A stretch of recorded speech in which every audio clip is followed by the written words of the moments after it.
Today, I am Marina and Sonia, together with my colleagues, Tisha Nicole Camila. and friends Erica Hanna. We are here to conduct an interview regarding the DPWH flood control project. As the saying goes, the voice of the people is the voice of the truth. And with that, we would like to hear your personal experiences and insight about the project and how it has affected the community.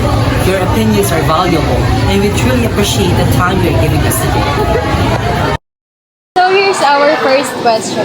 From your own experience, how has the DPWH flood control project affected you and your community? Parang walang improvement kasi laging bumabaha sa lugar namin, umaabot siya hanggang tuhod and ayun. Thank you. Own experience, how has the DPWH flood control project affected you and your community? The DPWH flood control projects affected me in a way where floods were not controlled because of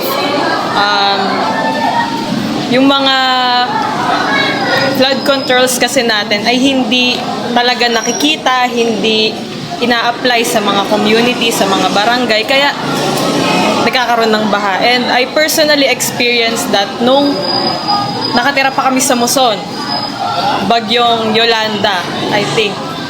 Baha, sobrang konting ulan pa lang, baha na agad hanggang sa loob ng bahay namin. At hanggang ngayon, imagine natin gano'ng katagal yon, Yolanda, tapos ngayon 2025 na. Hindi pa rin nare-resolve yung hindi pa rin nakakahanap ng solusyon paano mababawasan yung baha. So, yung flood control ng DPWH ay parang haka-haka na lang, myth, dahil hindi naman natin nakikita or hindi natin nararamdaman. So, from your own experience, how was the DPWH flood control project affected you and your community? Actually, sobrang laking epekto kasi nakatira kami sa tabi lang mismo ng ilog. Like, ito lang yung bahay namin, tapos ito lang yung ilog. Tapos yung kalsada kasi sa amin, parang pag ganun siya. So, parang, actually, hindi lang kasi siya, DPWH base, pero mismong sa, sa local government unit din namin. Kasi dun sa, community namin, parang neglected kasi yung sa part namin. Kasi kumbaga, boundary na siya ng isa pang another town. So, hindi na siya masyadong napapansin. So, yung mga, yung like ganyan, mga flood control projects, hindi na siya inaabot sa amin. Kumbaga, mas napapansin lang yung mga part na, binabaha sila, pero, like, sa malalayong part na, hindi na yung sa aming part. So, malaki yung effect niya, especially sa akin kasi, working student, tapos, tawag dito?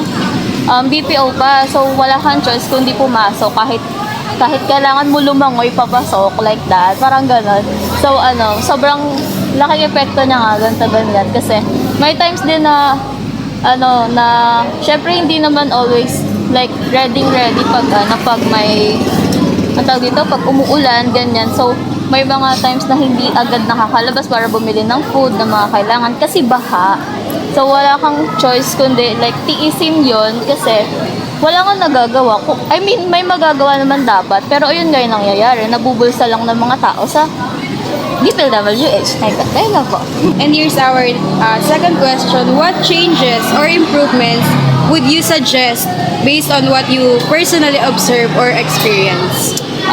Sana hindi puro inaayos yung daan para sa pagpapataas. Dapat meron silang yung yung mga may mga ginagawa katulad sa ibang lugar like Japan, ganon, para mas maayos yung flood control. And sana yung gagastusin nilang pera is transparent para alam ng mga tao kung saan napupunta yung pera na binibigay natin. Ayan. So, thank you, Miss Hazel. So you said that there is no solution of in your flood control in your community. What improvements would you suggest based on what you personally observe or experience? I think solution or changes that the DPWH public officials should do is to change their mindset and their plans on how they will control or handle the funds that are given to them by the government. Kasi sa ngayon, nakikita naman natin yung issues, 'di ba? Ginagamit ng mga public officials yung pondo na para sana sa bayan for their personal gains. So, kung hindi nila babaguhin yung mindset nila na magkaroon ng concern sa bayan, hindi talaga masusolusyonan yung corruption and also yung flood controls dito sa Pilipinas. Okay, thank you.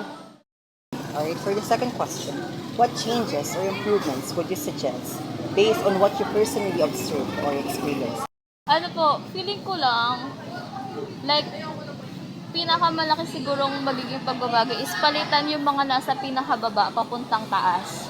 Like, yung mga nag-lead, I mean, palitan sila or magbigay lang ng kahit transparency, ganon, like, kung saan talaga napupunta yung mga tax na binabayad, ganito, ganyan, kung napupunta ba talaga siya sa dapat niyang puntahan. Kasi hindi lang naman siya small thing eh. Kumbaga malaki na din yung nare-reach niya dahil lang sa maliliit na part ng government na nakakapag, bulsa ng mga tax ng tao. Ano po?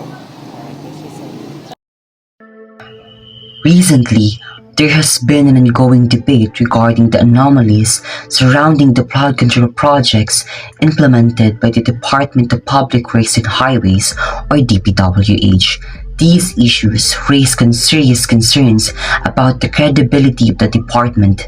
Numerous reports have revealed so-called ghost projects, sparking widespread controversy and public scrutiny. In light of this, 3 students shared their personal insight and experiences concerning the flood control project in their respective areas. Their testimonies consistently highlight its inadequate and failures. This situation raises a deeper question. Is the problem rooted in the government itself, or does it lie within the people who continue to conform to the prevailing norms of society?